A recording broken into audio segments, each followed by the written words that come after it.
2026 be introduced. Those who are for the motion, please say ayes. Those who are against, please say no. Ayes have it, ayes have it. The motion is carried and the bill is introduced. I request the Minister for Legislative Affairs on behalf of the Chief Minister to move the motion for leave introduce the Telangana Advocates Protection Bill 2026. Honorable Speaker, sir, on behalf of Honorable Chief Minister, I beg to move for leave to introduce the Telangana Advocates Protection Bill 2026. Motion moved. The question is that the Telangana Advocates Protection Bill 2026 be introduced. Those who are for the motion, please say ayes.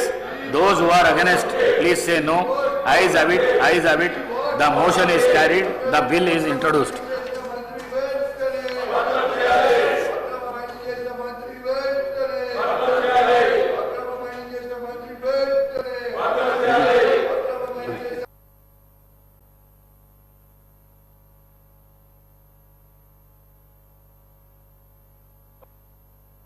The Minister for Legislative Affairs to move the motion for taking into consideration of the Telangana Panchayat Raj Third Amendment Bill 2026.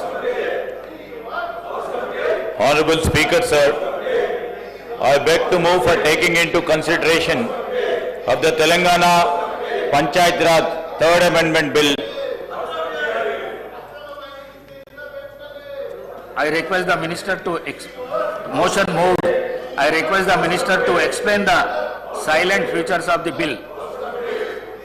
అధ్యక్ష, తెలంగాణ పంచాయతీరాజ్ చట్టం 2018 ప్రకారం రాష్ట్ర ఎన్నికల సంఘం స్థానిక సంస్థల ఎన్నికల నిర్వహణకు గాని జారీ చేసే ఎన్నికల నోటిఫికేషన్ తేదీ నాటికి సెక్షన్ 11(1) ప్రకారం అర్హత గల నమోదైన ఓటర్లు అందరూ ఎన్నికల్లో పాల్గొనడానికి మరియు ఓటు హక్కు వినియోగించుకోవడానికి అర్హత కలిగి ఉంటారు అధ్యక్ష. అయితే 2024 సంవత్సరం ఆగస్టు నందు ఎలక్షన్ కమిషన్ ఆఫ్ ఇండియా జారీ చేసిన ఆదేశానుసారం ఓటర్ల జాబితా పొందుటకు ఎలక్షన్ కమిషన్ ఆఫ్ ఇండియాకు 60 రోజులు ముందుగానే లేఖ రాయాలి అధ్యక్ష. తదుపరి అప్పటి వరకు అందుబాటులో ఉన్న ఓటర్ల జాబితా అసెంబ్లీ నియోజకవర్గాల వారీగా ఇస్తారు. స్టేట్ ఎలక్షన్ కమిషన్కి సొంత ఓటర్ల జాబితా లేదు. ఓటరు నమోదు ప్రక్రియ ఎలక్షన్ కమిషన్ ఆఫ్ ఇండియా నిరంతరం చేపడుతుంది.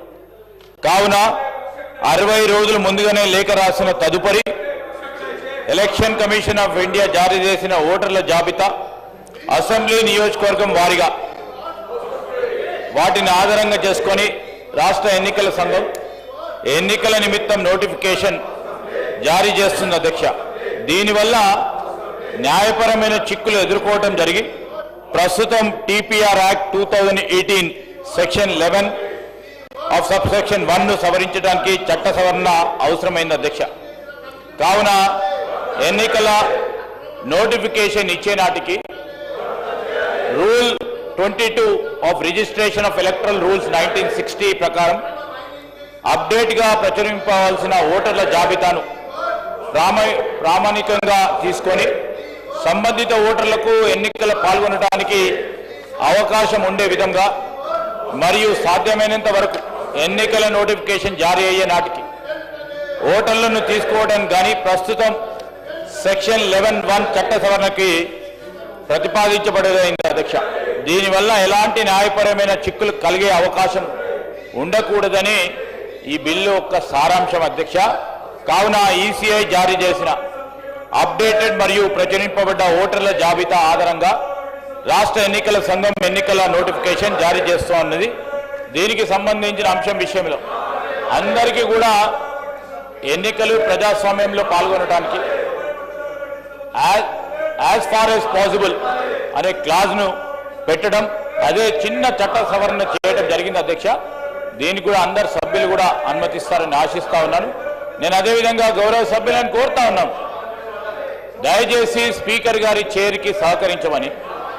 స్పీకర్ గారు మరి మీ చైర్లో కూర్చున్న ప్యానెల్ స్పీకర్కి సంబంధించి వారు కూడా స్పష్టంగా ప్రతిపక్షానికి సంబంధించిన టీఆర్ఎస్ సభ్యులకు తెలియజేయడం